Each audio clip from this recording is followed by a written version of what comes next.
I came to this point of time where I asked myself, what on earth is life? Like, how many of you know what you guys want to do after this? Raise your hands. Any one of you running startups at this point of time? No? Yes? You guys just want to make money? You want to be rich? Okay. Round of applause for Jasmine. That's great. Okay, so I questioned myself, and then I came to this point, of thinking, and I thought to myself, why not print 300 t-shirts? Well, I printed 300 t-shirts because previously I was playing in a band, I was traveling across Southeast Asia, and I was doing merchandising. So at the point of time, I was making, a bit of money here and there. It was good, it's not too bad. Boleh lah makan sini sana sikit, belanja girlfriend mana semua. So, soon after, we were doing events. I was getting my friend to help me out. I would tip him literally $10 a day for every tea that he would sell. We would go from neighborhood to neighborhood, and we would probably just, reach out to people and say, hey, you want to buy a t-shirt? I mean, it's really comfortable,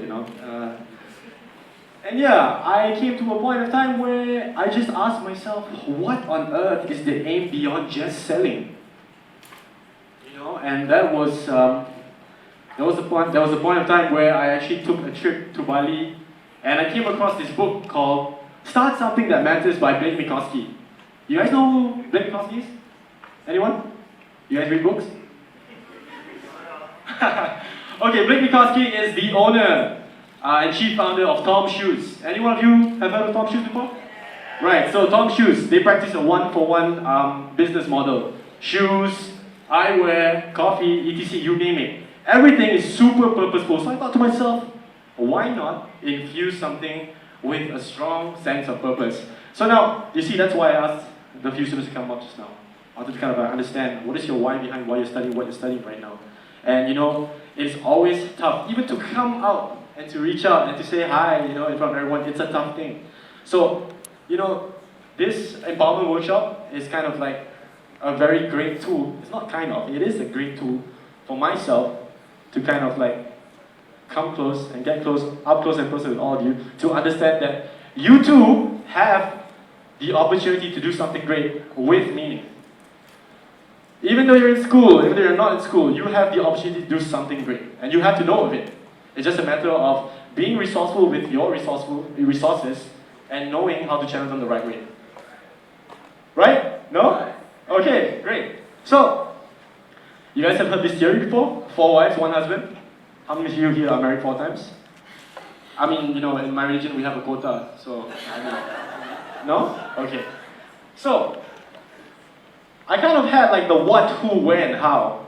And it was really interesting because I was really missing one point, which kind of like created a whole lot of different beautiful things for the brand that I'm currently running, which is called Menage. So, I was missing my why.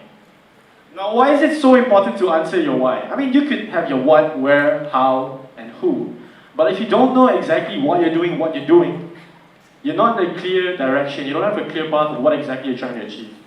So, I found my why, and of course, that created purpose for the clothing brand that I'm currently running called Menage.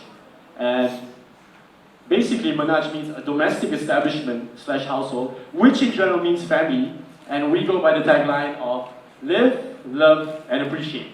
3 simple things: live, love, and appreciate. So these are basically the values of the brand that we carry. So I found purpose, and I thought to myself, okay, so what do we do next apart from just selling? So we are basically, I would say we're categorized under a social enterprise. We're a clothing brand, we're a startup, and we give back to the less fortunate on the streets of Kuala Lumpur at the end of every month, based on a pool of sales. And we give back to 5 homeless people at the end of every month. And up to date, we've been able to feed and give back to almost 100 homeless people on the streets of Kuala Lumpur. So it's not just about, Jimmy was talking about Nike, how they don't just sell the product. They don't never emphasize on the product. They emphasize fully on the lifestyle. So at Menage, we truly believe in the understanding that everyone here is family regardless of who we are, what we are, and where we come from. I mean, look around you. Malaysia is filled with diversity. You've got Malays, you've got your Malaysians around you. And it is a great thing because everyone can come to one common ground, understanding that with 3 different tools, living, loving, and appreciating, you kind of like come together to understand that there is so much more purpose behind what you do. Back to my topic. Sorry for the long introduction.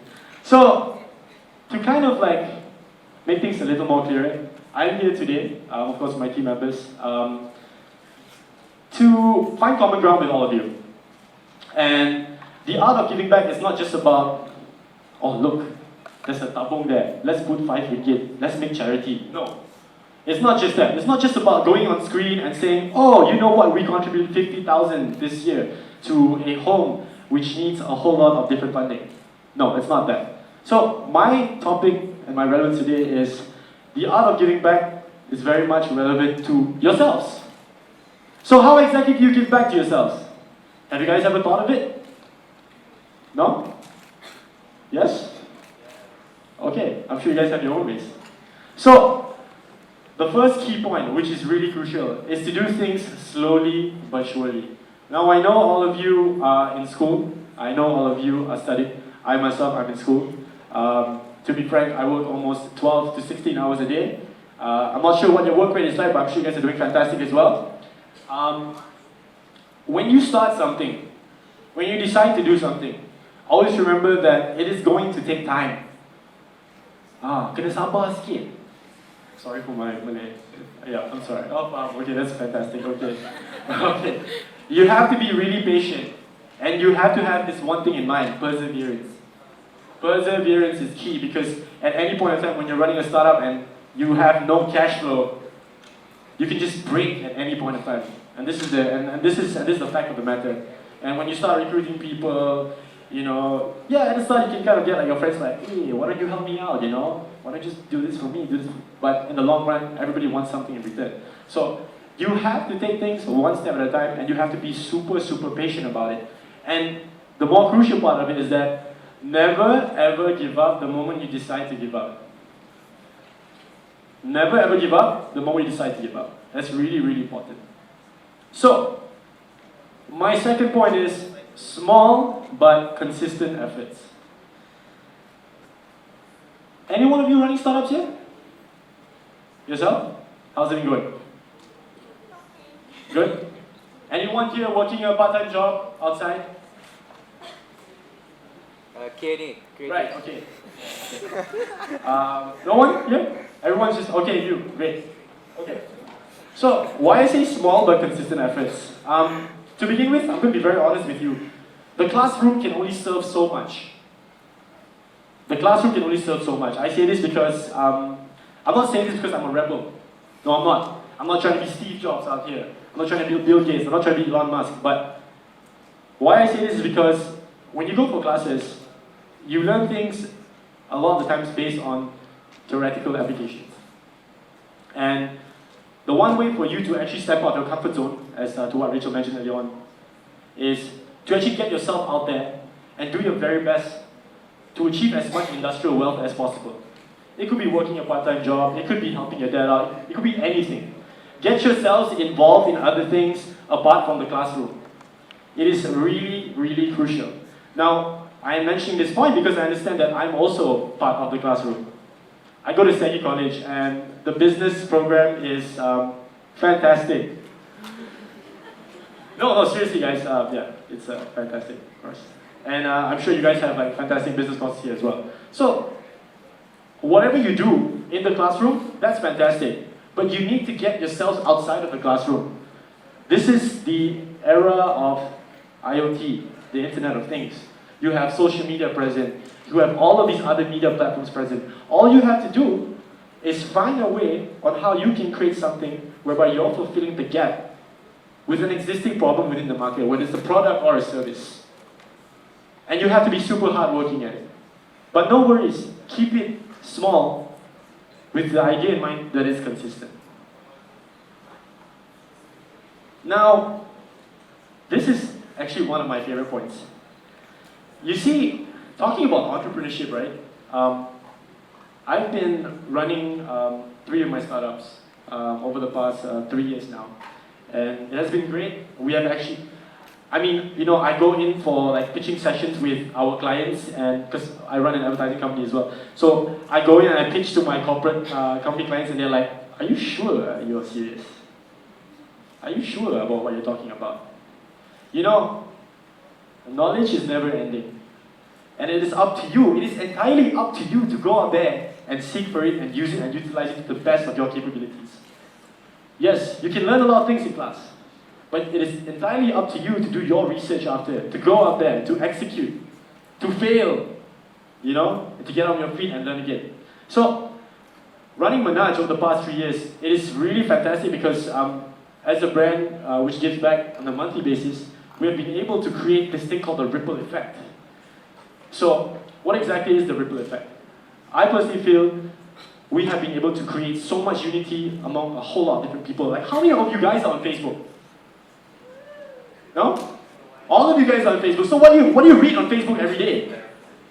Funds chanting here and there, funds being transferred here and there, everyone's fighting among one another, everyone's trying to be a keyboard warrior. Yeah, these things happen, and it really ruins the idea of the term family. It really separates a lot of people, especially like, you know, you've had this friend for like say 5 years, he comes out like with this really, really ridiculous statement, and then the next thing you're no longer friends.